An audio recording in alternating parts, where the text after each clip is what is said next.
Welcome to J R F zone में आप सभी का स्वागत है। फ्रेंड्स, उम्मीद करता हूँ आप सभी बहुत अच्छे होंगे और कल होली के दिन को बहुत ही हर्षोल्लास के साथ सेलिब्रेट किए होंगे। आज की वीडियो में हम format and style of referencing, जिसमें हम आप APA MLA and Chicago style of referencing को डिस्कस करेंगे, जो कि आपके पेपर 1 की दृष्टि से बहुत इंपॉर्टेंट है। साथ में पेपर 2 एजुकेशन सब्जेक्ट यूनिट 6 के पर्सपेक्टिव से भी ये वीडियो बहुत ही इंपॉर्टेंट है। तो ये आपके 2 नंबर कंफर्म करा देगी। तो आइए इसकी शुरुआत करते हैं और समझते हैं कि स्टाइल ऑफ रेफरेंसिंग क्या है। बेसिकली हम रेफ़र करने के लिए या रेफरेंस देने के लिए इन 3 टर्मिनोलॉजीज़ का प्रयोग करते हैं। एक को हम साइटेशन बोलते हैं, दूसरे को रेफरेंस बोलते हैं, तीसरे को बिब्लियोग्राफी बोलते हैं। हिंदी में इसको उद्धरण, संदर्भ और ग्रंथ सूची। बहुत सारे बच्चों में इन तीनों टर्मिनोलॉजीज़ को लेके बहुत ज़्यादा कन्फ्यूजन होता है। तो पहले हम इन तीनों टर्मिनोलॉजीज़ के बारे में आपको बतला देते हैं, फिर हम आपको स्टाइल ऑफ रेफरेंसिंग पर लेके चलेंगे। बहुत शॉर्ट में जानना है तो यहीं पे जान लीजिए। साइटेशन क्या है? साइटेशन को बच्चा हम इन पैराग्राफ इस्तेमाल करते हैं, जैसे कोई दूसरा जैसे कोई पास्ट में स्टडीज हुई हैं किसी दूसरे के द्वारा, उसके एक छोटे से भाग को मान लो यहाँ से लेके यहाँ तक के टर्मिनोलॉजीज को आप क्या कर रहे हैं, अपने थीसिस वर्क में इस्तेमाल में लाना चाहते हैं। अब ये जो स्टडी हुई है, जो आप कोट कर रहे हैं, ये लिखा कब गया है? मान लो कि 2007 में लिखा गया है और किसी गंगवार जिनका ठीक है, ये थे, इसको नोट डाउन किए थे। ठीक है, तो साइट जब हम करेंगे तो हम अपने आर्टिकल अथवा मान लो कि कोई थीसिस राइट डाउन कर रहे हैं, जहाँ भी हम इस पैराग्राफ, इस सेंटेंस को यूज कर रहे हैं, यहाँ से लेके यहाँ तक अपने थीसिस में जहाँ भी हम इसको इस्तेमाल में ला रहे हैं, वहीं पर हम क्या करेंगे, कुछ इस तरह से गंगवार 2007 करके नोट डाउन कर देंगे। ठीक है, कुछ इस तरीके से देखिए, कुछ इस तरीके, जैसे ये देख लीजिए पूरा पैराग्राफ है, जहाँ भी उस को कोट किया गया है, उसको नोट किया गया है अपने कार्य में, वहाँ पर कुछ इस तरह से हम साइट कर देते हैं, तो इसको हम साइटेशन बोलते हैं। ठीक है, लेकिन ये जो साइटेशन हम करते हैं, ये बहुत ही ब्रीफ इंफॉर्मेशन होती है। ब्रीफ इंफॉर्मेशन कहने का मतलब, जिस भी सोर्स को हम अपने कार्य में शामिल कर रहे हैं, उसके टाइटल के साथ उसके ईयर को बस नोट डाउन कर देते हैं। दूसरा रेफरेंस है। रेफरेंस साइटेशन का ही एक्सपेंडेड रूप है। अमूमन रेफरेंस हम अपने थीसिस वर्क में बिब्लियोग्राफी से पहले लास्ट में दिया करते हैं। जो रेफरेंस है, रेफरेंस इसी साइटेशन का एक्सपेंडेड फॉर्म है, इसी साइटेशन का एक्सपेंडेड फॉर्म है। यहाँ पर हम जो साइट, जिस को या जितने भी राइटर्स को हमने अपने कार्य में साइट किया है या उनके कार्यों को अपने थीसिस वर्क में जोड़ा है, उन सभी के बारे में कंप्लीट एंड डिटेल्ड इंफॉर्मेशन हम प्रदान करते हैं। किसमें? रेफरेंस में। कहाँ पे करते हैं रेफरेंस प्रोवाइड? हम लास्ट में करते हैं, बिफोर बिब्लियोग्राफी। ठीक है, तब सर आप कहेंगे बिब्लियोग्राफी क्या होती है?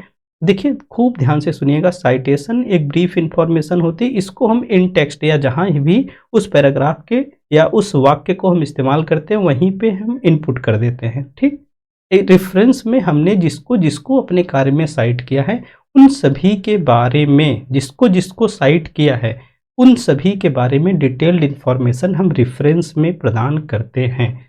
ठीक है, अब रेफरेंस का मतलब क्या निकला कि जिसको हमने डायरेक्टली अपने कार्य में यूज किया है, केवल उसी को नोट डाउन करते हैं। बिब्लियोग्राफी में जिसको हमने डायरेक्टली यूज किया है, उसको तो नोट डाउन करते ही हैं, प्लस जिसको हम इनडायरेक्टली यूज किए हैं, उसको भी अपने कार्य में, उसको भी बिब्लियोग्राफी में ऐड ऑन करेंगे। इनडायरेक्टली यूज करने का मतलब ये है कि हम अपने रिसर्च वर्क के दौरान जिसकी जिसकी मदद लिए हैं या जिस जिस साहित्य को पढ़े हैं, जिससे हमने कुछ आइडिया लिया है, उन सभी को हम बिब्लियोग्राफी में शामिल करेंगे। जिसको डायरेक्टली यूज किया है उसको तो शामिल करेंगे ही, जिससे हमने इनडायरेक्टली हेल्प ली है अपने थीसिस को, अपने रिसर्च वर्क को कंप्लीट करने में, उन सभी को हम बिब्लियोग्राफी में ऐड ऑन करेंगे। उम्मीद करता हूँ तीनों के बारे में आपको आइडिया हो गया होगा।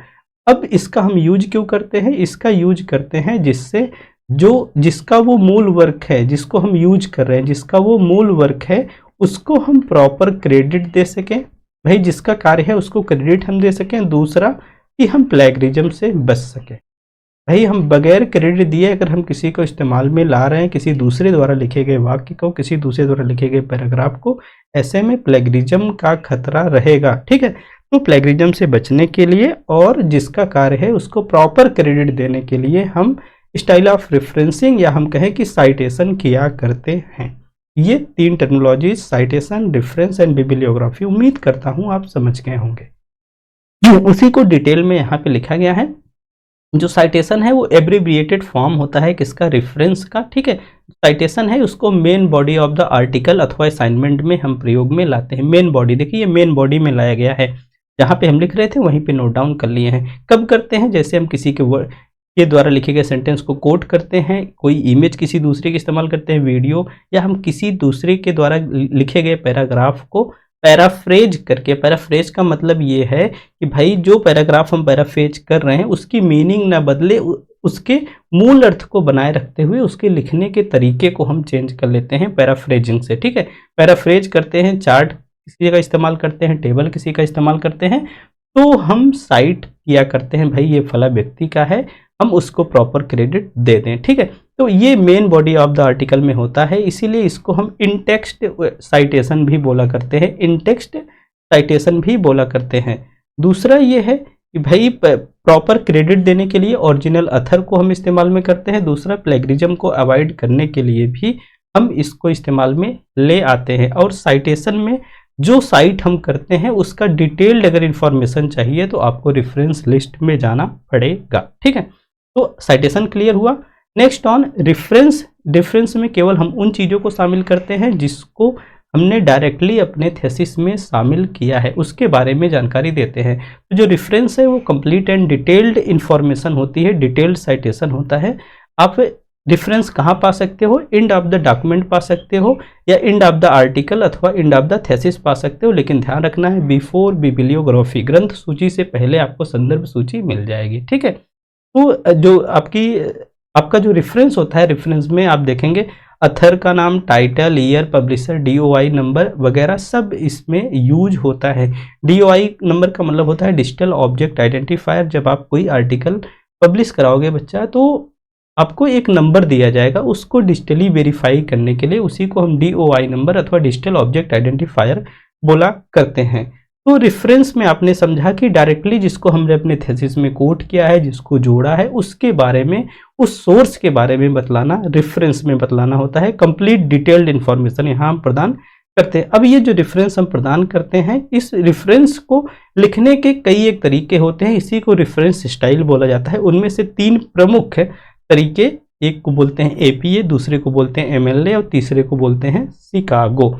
एपीए का मतलब है अमेरिकन साइकोलॉजिकल एसोसिएशन, एमएलए का मतलब है मॉडर्न लैंग्वेज एसोसिएशन, और शिकागो। ठीक है, शिकागो भी एक प्रकार की रेफरेंसिंग स्टाइल है। ठीक है, तो हम एक एक करके इन्हीं को डिस्कस करेंगे। देखिए रेफरेंस की यहाँ पे दिया गया है, यहाँ पे जिसको हमने अपने थीसिस में साइट किया है वहाँ पे साइटेशन के रूप में, अब उसी को हम डिटेल्ड में यहाँ पे थीसिस में नोट डाउन किए हुए हैं। ठीक है, तो नेक्स्ट ऑन है बिब्लियोग्राफी। हमने एक टर्म यूज किया, बिब्लियोग्राफी में उन सभी सोर्स को हम शामिल करेंगे जिसको हमने अपने रिसर्च के दौरान कंसल्ट किया है, चाहे उसको हम डायरेक्टली अपने कार्य में शामिल किए हों अथवा नहीं शामिल किए हों। रेफरेंस में केवल हम उनको शामिल करते हैं जिसको डायरेक्टली हमने अपने कार्य में शामिल किया है। ठीक है, क्लियर हो गया होगा बिब्लियोग्राफी, रेफरेंस एंड साइटेशन। ठीक है, अब हम आपको रेफरेंसिंग स्टाइल का एक बहुत ही इंपॉर्टेंट टाइप एपीए, जिसको हम अमेरिकन साइकोलॉजिकल एसोसिएशन के रूप में जानते हैं, इसके फुल फॉर्म को तो आपको ध्यान में रखना ही है। बेसिकली एपीए स्टाइल का प्रयोग हम सोशल साइंसेज में किया करते हैं। सोशल साइंसेज का मतलब है कि सोशियोलॉजी, साइकोलॉजी एंड आपका एजुकेशन। ठीक है, साइकोलॉजी, सोशियोलॉजी, एजुकेशन में इसको बेसिकली हम प्रयोग में लाते हैं। अभी जो एपीए का फॉर्मेट चल रहा है, लेटेस्ट एडिशन चल रहा है, एपीए 7th एडिशन चल रहा है, इस बात को आपको ध्यान देना रहेगा। ठीक है, अगर एपीए में हम इन टेक्स्ट साइटेशन कर रहे हैं तो कुछ इस तरीके से लिखते हैं, जैसे एमएलए में अगर आप साइटेशन कर रहे हैं तो उसके अलग तरीके होते हैं। तो इन टेक्स्ट साइटेशन एपीए में कुछ इस तरह से लिखा जाएगा, स्मिथ 2020 प्लस पेज नंबर के साथ में। ठीक है, अब देखिए उसका फॉर्मेट देखिए, अगर एपीए में कोई आपको रेफरेंस लिखना है, खास करके हमने 2 को शामिल किया है केवल। जर्नल्स कैसे आप लिखेंगे, जर्नल्स आर्टिकल्स कैसे लिखेंगे, दूसरा बुक को कैसे रेफरेंस देंगे। तो उसका फॉर्मेट क्या है जर्नल्स के लिए, ध्यान में रखिएगा भाई। पहले तो ऑथर का नाम होगा, देन पब्लिकेशन ईयर होगा, फिर आर्टिकल का टाइटल होगा, जर्नल का नेम होगा और वॉल्यूम होगा। ध्यान में रखना है जो जर्नल का नेम होता है वो इटैलिक फॉर्मेट में होगा और वॉल्यूम भी आपका इटैलिक फॉर्मेट में होगा। यहाँ पे हमने नोट डाउन कर दिया। जर्नल का टाइटल इटैलिसाइज्ड होगा और जो आपका वॉल्यूम नंबर होगा वो भी इटैलिसाइज्ड होगा। तो इसके क्रम को आपसे पूछा जाता है कि एपीए में कौन कौन सा क्रम हुआ करता है। एक उदाहरण देखिए, अथर्स का नाम कुछ इस तरीके से लिखा जाएगा जैसे स्मिथ जे 2020, ठीक है। नेम के अथर के बाद ईयर आ गया आपका, उसके बाद आपके आर्टिकल का टाइटल आ जाएगा, ठीक है। फिर यहाँ पे देखिए डॉट लगा, इस डॉट को भी आपको ध्यान में रखना है। यहाँ फिर टाइटल के बाद डॉट है, फिर जर्नल का नेम है, उसके बाद आपका वॉल्यूम नंबर है, फिर उसके बाद आपका DOI नंबर है, डिजिटल ऑब्जेक्ट आइडेंटिफायर है अथवा URL है, जो भी रहेगा वो इसमें यहाँ पे इंक्लूड कर दिया जाएगा। तो इस क्रम से आपसे सवाल पूछे जाते हैं। तो ये जर्नल आर्टिकल्स को रेफरेंस देने का तरीका है। अगर कोई बुक आप साइट कर रहे हो, किसी बुक की मदद लिए हो, बुक को साइट किया है आपने, अगर उसका रेफरेंस अगर आप दे रहे हो तो ये क्या है, उसका फॉर्मेट होगा, पहले अथर्स आएगा, फिर डॉट के बाद ईयर आएगा, फिर टाइटल ऑफ द बुक आएगा, एडिशन अगर है तो आ जाएगा, फिर पब्लिशर आ जाएगा, कौन पब्लिश किया है, उसका DOI अथवा URL नंबर अगर अवेलेबल है तो हम उसको शामिल कर लेंगे। जैसे उदाहरण में देखिए स्मिथ जे 2020, फिर डॉट के बाद climate change of the agriculture, ये बुक आपके टाइटल ऑफ द बुक है, एडिशन कौन सा है, प्लस कौन सा प्रेस है, ऑक्सफोर्ड यूनिवर्सिटी प्रेस है, ठीक है। तो इसका URL है, DOI नंबर अवेलेबल नहीं है तो नहीं है। तो कुछ इस तरीके से हम APA में हम इसको साइट करते हैं। नेक्स्ट ऑन MLA का मतलब है model language association. Model language association basically humanities, literature and languages studies में इसको प्रयोग में लाया जाता है। ध्यान में रखना है, पूछा जाता है। APA में आप APA को बेसिकली सोशल साइंसेज में प्रयोग में लाते हैं, सोशियोलॉजी, एजुकेशन और साइकोलॉजी में बेसिकली हम प्रयोग में ले आते हैं, ठीक है। जो आपका MLA है इसको लिटरेचर, लैंग्वेजेज अथवा ह्यूमैनिटीज में इस्तेमाल में लाया जाता है, ठीक है। दूसरा भाई इसका जो लेटेस्ट वर्जन है वो 9th एडिशन चल रहा है, इसको आपको ध्यान में रखना है। अगर MLA में अगर आप इंटेक्स्ट साइटेशन कर रहे हैं, ठीक है, जो साइटेशन जिसको बोला जाता है इंटेक्स्ट साइटेशन कर रहे हैं, तो यहाँ पे पेज नंबर नहीं होता है। कुछ इस तरीके से आप उसको साइट करेंगे, ठीक है, कुछ इस तरीके से आप इसको साइट करेंगे। नेक्स्ट ऑन चलते हैं। इसका फॉर्मेट क्या होता है, अगर MLA में आपको जर्नल आर्टिकल्स को साइट करना है तो कुछ इस रूप में अथर का नाम होता है, जैसे कि उसमें भी था, APA में भी।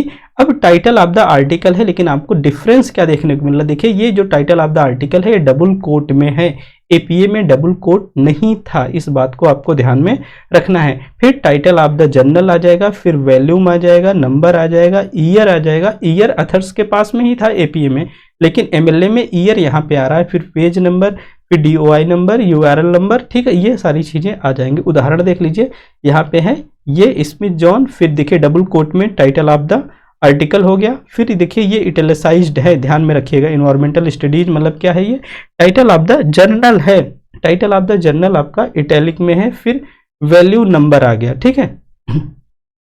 जो आर्टिकल होगा, आर्टिकल का टाइटल होगा वो किस में होगा, कोटेशन मार्क में होगा, प्लस जो जर्नल का टाइटल होगा वो इटैलिक फॉर्म में होगा। इतनी बातें आपको यहाँ से ध्यान रखनी, इस तरीके को ही ध्यान में रख लेना है, यहीं से सवाल पूछ लिए जाते हैं, ठीक है। नेक्स्ट ऑन, अगर आप साइट करोगे बुक को MLA फॉर्मेट में तो ये तरीका होगा, अथर्स आएंगे, टाइटल ऑफ द बुक आएगा, देखिए कोटेशन हट गया है, आपका एडिशन आएगा, फिर पब्लिशर आएगा, फिर ईयर आएगा। APA में ईयर पहले ही आता था, इसमें बाद में आ रहा है, ठीक है। स्मिथ जॉन आपका टाइटल ऑफ द बुक है, देखिए बुक को साइट कर रहे हैं तो इन कोटेशन हट गया है, सेकेंड एडिशन है, कौन सा प्रेस है भाई ये है, और ईयर कौन सा है 2020 है। तो MLA स्टाइल में हम बुक को कुछ इस तरीके से रेफरेंस देंगे। नेक्स्ट ऑन है आपका शिकागो, ठीक है। शिकागो में बेसिकली हिस्ट्री, ध्यान से देखिएगा, history, business and fine arts को हम करते हैं। साइटेशन अगर देना होता है शिकागो स्टाइल में तो बेसिकली हिस्ट्री में, बिजनेस में और फाइन आर्ट्स के लिए इसको इस्तेमाल में लाया जाता है। बेसिकली ये इसके दो मेन सिस्टम होते हैं, एक नोट्स एंड बिब्लियोग्राफी NB, इसका मतलब है कि यूजेज फुट नोट्स और इंड नोट्स, ठीक है। अब फुट नोट्स और इंड नोट्स क्या है हम आपको ये बतला देते हैं। भाई दो नोट्स हैं, एक है आपका फुट नोट, दूसरा है आपका इंड नोट। फुट नोट का बच्चा होता है मतलब जैसे ये पैराग्राफ, ये पेज है आपका, इस पेज में आपने लिखा है, तो इस पेज में मान लीजिए कि आपने दो लोगों को साइट किया है, एक लोगों को यहाँ पे, एक लोगों को यहाँ पे। फुट नोट में जब चीजें होती हैं तो आपको याद होगा पेज के नीचे यहीं पे हम ये जो दो ठो हमने साइट किया है इसके बारे में हम यहीं पे नोट डाउन कर दिया करते थे। इंड नोट का मतलब है कि यहाँ पर हम केवल नोट मतलब कि उसको साइट तो कर देंगे ऐसे 1 2, अब कहीं कहीं बीच में देखेंगे, फिर अगला पेज आ जाएगा, ये हट जाएगा यहाँ से, ठीक है, फिर अगला पेज आएगा, इसमें आप लिखे रहेंगे, फिर यहीं पे देखेंगे 3 लिखा रहेगा, फिर ऐसे रहेगा 4 लिखा रहेगा। अब ऐसे ही आपकी पूरी थीसिस कंप्लीट होगी। लास्ट में इंड नोट है ना, लास्ट में एक ऐसे 1 2 3 4 5 जितने भी आपने साइटेशन किए हैं वो उन सब के बारे में इंड नोट, मतलब कि जो इंड नोट होता है आपके थीसिस अथवा आर्टिकल के लास्ट में डिस्क्रिप्शन दिया जाता है, और फुट नोट पेज के जस्ट नीचे ही प्रदान कर देते हैं, ठीक है। तो इसके दो तरीके हैं, आपने देखा फुट नोट्स अथवा इंड नोट्स के माध्यम से साइटेशन देने का। दूसरा अथर डेट का मतलब है कि इन टेक्स्ट साइटेशन जहां पर हमने उसको यूज किया है वहीं पर उसके बारे में हम डिटेल जानकारी दे दें, जैसे अथर का लास्ट नेम, ईयर वगैरह, ठीक है। तो शिकागो का जो लेटेस्ट एडिशन है वो 17 मतलब कि 17वां एडिशन इसका लेटेस्ट है। तो आपको मुख्य रूप से ध्यान क्या रखना है, शिकागो इस्तेमाल में कहाँ आती है, हिस्ट्री, बिजनेस और फाइन आर्ट में। इसका लेटेस्ट एडिशन कौन सा है, 17 है, बस इतना ही पूछा जाएगा। यहाँ पे अगर कुछ पूछने लायक है तो पूछा जाएगा आपका ह्यूमैनिटीज, लिटरेचर और लैंग्वेजेज में प्रयोग आता है, इसका कौन सा एडिशन है। दूसरा इसका फॉर्मेट जरूर पूछा जाता है, ठीक है। एमएलए एपीए में अगर कुछ पूछा जाएगा तो एपीए में भाई इसका फुल नेम आपसे पूछा जा सकता है। दूसरा कहाँ इस्तेमाल में आता है, तो सोशल साइंसेज में कौन सा एडिशन है ये, ठीक है। दूसरा इसके फॉर्मेट्स, खास करके आर्टिकल्स जर्नल्स के आपको फॉर्मेट जरूर याद रखने। बुक उतने इंपॉर्टेंट नहीं है, मैंने शामिल भरे कर लिया, लेकिन ये जो जर्नल आर्टिकल का फॉर्मेट है ये बहुत इंपॉर्टेंट है, एग्जाम में पूछा भी जाता है, ठीक है। तो आइए, एमएलए हो गया, शिकागो हो गया। शिकागो के बाद देखिए कुछ अदर, अच्छा शिकागो का फॉर्मेट्स दिया गया है, जनरल आप कैसे राइट डाउन करेंगे शिकागो में। अगर फुट नोट फॉर्मेट है तो देखिए कुछ इस तरीके से 1 लिखा रहेगा, आपका अथर का फर्स्ट नेम, फिर लास्ट नेम, फिर title of the article quote में, जर्नल नेम होगा इटैलिक में, फिर वॉल्यूम नंबर होगा, ईयर होगा और पेज रेंज होगा, ठीक है। एग्जाम्पल देखिए इसका, यहाँ पे जॉन स्मिथ में, फिर टाइटल ऑफ द आर्टिकल हो गया, फिर आपका जर्नल हो गया इटैलिक साइड में, जर्नल नेम हो गया, फिर वॉल्यूम नंबर हो गया, ईयर हो गया और पेज नंबर हो गया, ठीक है। अगर बिब्लियोग्राफी नोट डाउन करनी है तो कुछ इस तरीके से, अथर का लास्ट नेम होगा, फर्स्ट नेम होगा, title of the article, journal name, volume number, issue year, page range, DOI number, URL number if available, ठीक है। तो कुछ इस तरीके से आपको ध्यान में रखना है।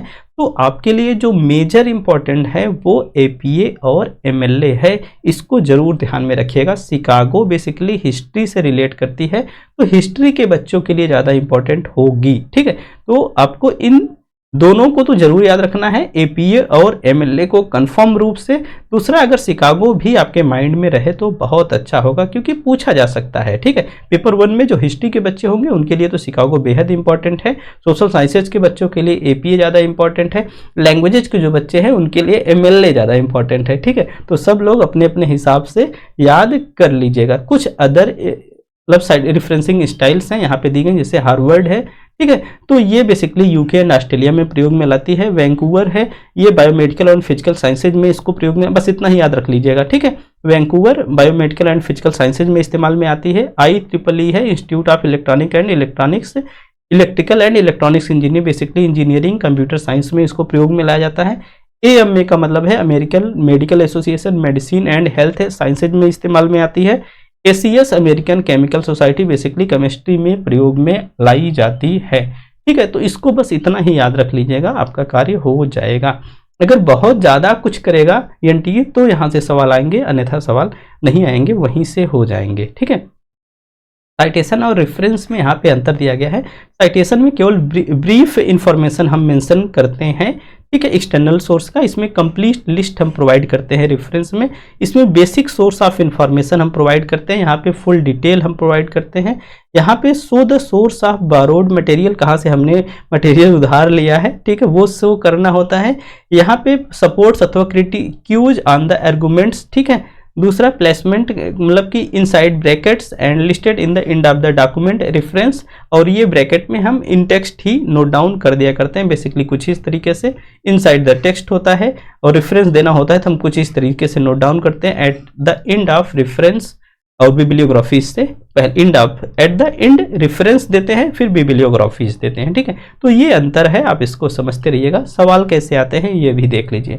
फर्स्ट है which of the following referencing style use to research in field of business history and arts. ठीक है, वो कौन सी स्टाइल है जिसको हम मतलब कि बिजनेस हिस्ट्री एंड आर्ट्स में यूज करते हैं। तो अभी आपने देखा हिस्ट्री एंड आर्ट्स कहाँ यूज करते हैं, अब शिकागो स्टाइल में यूज करते हैं। किसमें? शिकागो में। ठीक है, नेक्स्ट ऑन आओ, identify the correct order of the following information about the research article according to the APA style of writing journals article and reference. करा कि एपीए स्टाइल में आप कैसे राइट डाउन करेंगे, आपको उसका क्रम बताना है, आपको उसका क्रम बताना है। तो ये तो देखिए आप ईयर ऑफ पब्लिकेशन से इसकी शुरुआत आप कर लीजिएगा। ठीक है, ईयर ऑफ पब्लिकेशन शुरुआत कर लीजिएगा। अथर का नाम तो नहीं दिया गया है, तो इसका मतलब है कि यही वाला विकल्प आपका राइट डाउन सही हो जाएगा, क्योंकि जैसे ही अथर का नाम होता है उसके बाद पब्लिकेशन का हम डेट नोट डाउन कर देते हैं। किसमें? एपीए में। ठीक है, सबसे लास्ट में आपका क्या आएगा